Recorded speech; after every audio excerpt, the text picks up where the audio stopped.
Hello, welcome today. My name is Ben. My name's Yasmin. Nice to meet you, Yasmin. you. Is that what you like to be called? Yep. Alright. So what brings you in here today?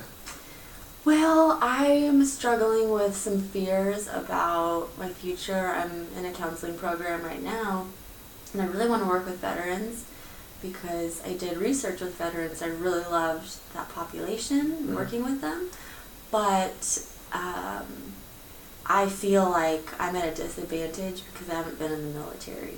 Okay. You know, usually people that work at the VA, they've been in the military and they're taken seriously because of that. Mm-hmm. And they've had that military service, which you obviously have not then. Right. Alright. And so why do you feel that they won't be taken as seriously? Because I mean, I understand the whole not being in the service, but I mean, you still be a counselor after your program, so why do you feel like others would not look at you the same? That's a good question. I guess for me, it feels like I just believe that because I'm not a veteran, they're going to think she doesn't know what I've been through. How can she give me advice or any counseling? How can she possibly understand what I've gone through? And then I feel concerned that that will kind of be a barrier to me establishing that relationship and trust with them. Mm-hmm. I don't feel like I have that experience, and I feel like that works against me. Alright. So you have this like belief that there will be this barrier stopping you from building this rapport because of your lack of experience in the military. Yeah. I believe that I won't be taken seriously. Alright. And then I'd like you talking a little bit more about that belief and how you think it will affect you in the counseling profession, because obviously it's still a population you like to work with. Yeah. So I mean, I'd like you to speak more about that. How it would affect me? I think that if I believe they're not taking me seriously, I probably won't take myself seriously. And then I'll be going in with like almost an inferiority complex, which people can smell that almost, you know what I mean? Like smell your fear, or I think sometimes what you believe about yourself, people will just believe that about you. And so that is something I really need to probably fix. Actually, now that you're saying this, I'm like, I can't really afford to keep this belief if I'm going to do this. I need to decide that I'm going to do it, but then kind of work through it. Alright. Which is why I'm here. No, I understand. Glad you're taking the first steps and looking at it. Yeah, thank you. Alright, and then so, talk to me a little bit about the situation that got you interested in veterans, and talk to me a little bit about your experience with that. You know, the selfish part is that I like working in systems. I've had a lot of experience working alone with patients or individuals, and I like the idea of working in a system, which, like the VA hospitals, it's a system. You're not alone, you have collaborators, and so there's like an integrative approach to patient and client care, which I like. The other side of it is that veterans have served our country, and I just feel like, wow, that is incredible. I would love to give back. Also, my experience doing research projects with active duty military and veterans has been so positive that I don't know, I just have a feeling that I would like to do it. Alright. So I'm hearing a lot of different things, obviously. There's the experience of your actual physical experience with the active and veteran population, and there's the experience of wanting to, and the feelings of wanting to give back to the people who have served our country. And so do you feel like those experiences and those feelings might be able to put you into the playing field, so to speak, with the veteran population? You mentioned that you feel like they're not going to take you seriously because you don't have any experience, whereas it sounds like to me that you actually do have some very valid experiences. Yeah, I guess I should think of it that way instead. Like, I should think of what I do have going for myself instead of what I don't. I don't really know why I do that, to be honest.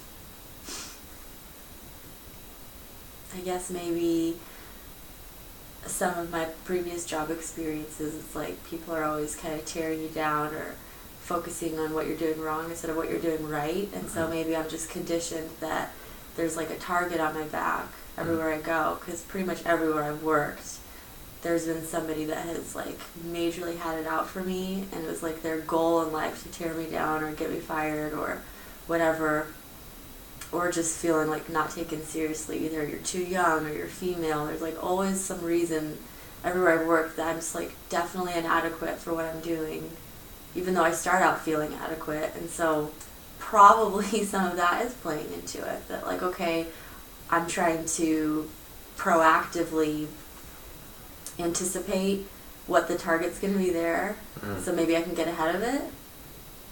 That makes sense. And Yeah. It just sounds like it goes back to what you mentioned earlier when you said barrier. Those kind of barriers that are preventing you from succeeding in the workplace, and you're sort of proactively thinking about them to try to adapt and adjust for them, which I think is very viable. And then so talk to me more about, explain to me if you would, a specific situation in one of your workplace experiences so far where you felt like one of those barriers was so great.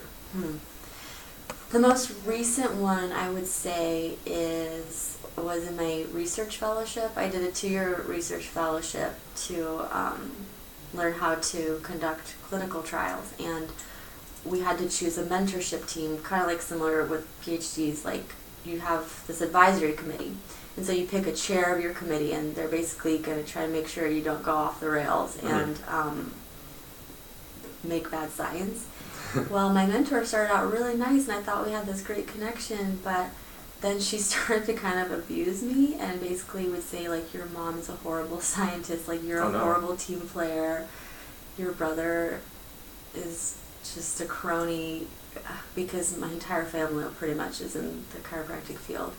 And she would just kind of say a lot of disparaging things and get really angry, and I would trigger and be really afraid, and I would try to, like, just perform better and continue to just do better and try to always do everything perfect. And it really triggered into this, like, child that's like, please your parent. Like, it was weird. I was like trying everything to be perfect so that she wouldn't continue to be so disapproving of my work and me as a person and my family. But it just got really bad, and eventually the college stepped in and did, like, a full-blown investigation. Oh, wow. And my working relationship with that research department is now over, and it's very sad and very stressful, and it was horrible. Like, I was hospitalized. So these are the reasons why it's like, I don't want this to keep happening, but things like this have happened almost everywhere I've worked. Yeah, and understandably so. That sounds like a very terrible situation. I'm sorry you had that experience. Yeah, thank you. And it sounds like you had and again, you said you had a very tough situation that you had to deal with, and it sounds like the behaviors that manifested came out, and as you even said, the sort of pleasing the parent behavior, and that you wanted to succeed almost to probably prove them wrong, if I'm saying that right, if you think that's what it was almost like, if you wanted to... It was more like, oh my gosh, this mentor that I've, like, kind of trusted my heart with and, like, thought was a safe place. It kind of, you form a bond, and they're your leader. And when it feels very unsafe, I took on the responsibility and said, well, okay, I must be doing something wrong. So I need to fix it. I need to fix it. I need to do better, because when I don't do well, pain happens. She's just cutting me down. Yep.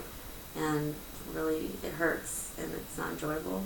It's like, what can I do to, first of all, do well? That's the primary purpose. But second of all, to avoid pain. And it goes back to, again, like you said before, with everyone sort of points out the negatives in society and whatnot, and then you felt like that was very strong in this situation. Yeah. Yep. Very much, like, all the ways that you're inadequate regularly. And it's compounded by the fact that in a research fellowship, it's like every class you're in and everything you're in is you're just getting torn down, which that's okay. Like, I don't internalize it, but when that's all you're experiencing, and then on top of it your mentor is reminding you of that, it's like, yeah, I don't want to live that forever. I would like to eventually feel like I have what it takes in the field that I'm in. Alright. And then so your beliefs surrounding this sound a lot like they're just very, again, about a lot of extrinsic things that become internalized with you when it comes to these situations. And then do you believe that this is something that you have always had, or do you believe that this is something that is fairly new to your working environment? I mean, it's possible that there were some of these feelings in childhood from just, like, a weird upbringing, that, like, in my early adulthood, I didn't feel like it throughout college. I had, like, a late springboard into adulthood because I went to college for so long, so even though I was taking care of myself from the time I was 18 on, there's still, you're a student, so there are still elements of it that aren't all the way adulting, if that makes sense, like going from apartment to apartment and constant transition. But I guess yeah, once I got into the workforce, those feelings of inadequacy started. Because in school, I felt like this is something I can do. That's always something I've been able to do and succeed at, just through like hard work and maybe some amount of ability. But then, yeah, in the workforce, it was like, from my beginning work experiences in my career, it was like everywhere I went, there was like some lady that just really thought I was the worst thing ever and made it clear. And I was almost determined to like smoke me out everywhere I've been. Mm-hmm. Every single place. It's been bizarre. So, yeah, probably I'm a little like, probably have a complex now. Okay. I'm glad you kind of have that, at least that self-realization about the situation. I mean, that is very good to have. And then I'd like you to speak a little bit more about your behaviors involved in these environments. You obviously listed off some of the specific things that you did in the situation that you told me about, but I'd like you to talk a little bit more about some of maybe your other behaviors, things that changed at home life and then at your personal life and your personal level, thanks to these situations and these feelings that you have. So how it's affected my other relationships? Yeah. Well, I guess I haven't had a relationship that went all the way, to marriage or anything. So maybe that's another place where maybe it's not that I'm inadequate, but that like I haven't necessarily succeeded or nothing has gone anywhere. I don't believe that I'm inadequate in my family life, although family's pretty critical of me sometimes, which is painful. So, yeah, I guess a lot of areas, yeah, just like this is everything that's wrong about you. Mm-hmm. So that's a good point. All right, and then this feeling of this belief of inadequacy. Mm-hmm. Do you feel that this is something that you see in others or only in yourself? Sometimes I notice things like once in a while. I'll notice like this person, it looks like they weren't prepared for that, or like they're struggling at that. But I actually tend not to be super critical. I probably was when I was really young. Mm-hmm.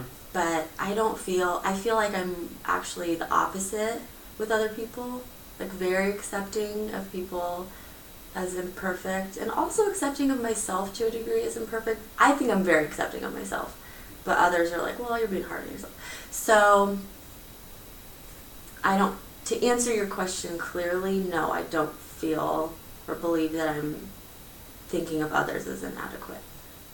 All right. And then do you feel like that relationship between your supervisors feeling that you are very inadequate, and then your relationship to be able to disassociate and not think others are very inadequate in aspects, or like in the same aspect, do you think those have any relation at all?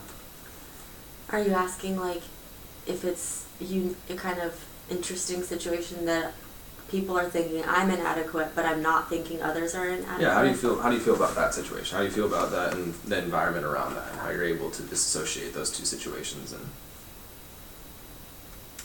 I think I'm easier on people than they are on me. Not all I have people in my life that are very unconditionally accepting of me, but in these in professional environments, I think that I'm much more accepting of others' imperfections than they are accepting of mine, perhaps. All right. I don't know why. Maybe that's just how I am. Okay. Well, you talk a little more about that then. I mean, what kind of things do you think would... It's easy to be critical. Everybody can find the dirt, but it's harder to find the gold, and that's interesting to me, and something that is a core value of mine, is look for the gold in people. It's who I am, and it's who I will always be. And that's a choice, and that is something that I have cultivated. And not everyone's going to do that, and it's not really my job what they do with mm-hmm. their own person, So I can't really control that, and so it's easy to find dirt in me just like it is in anyone else, and that's what they're doing, I guess. Come and do a close. All right. Well, I'd like to thank you very much for opening up and sharing with me today. For next time, I'd like you to think a lot about your personal relationships with these supervisors, okay. and how your behaviors, especially in the workforce, played around them, and so again, specifically the situations you talked about, how you tried to sort of, again, please the parent figure in that aspect. And I'd like you to think a little bit more about that for next time. Good idea. Thank you. All right, well, thank you.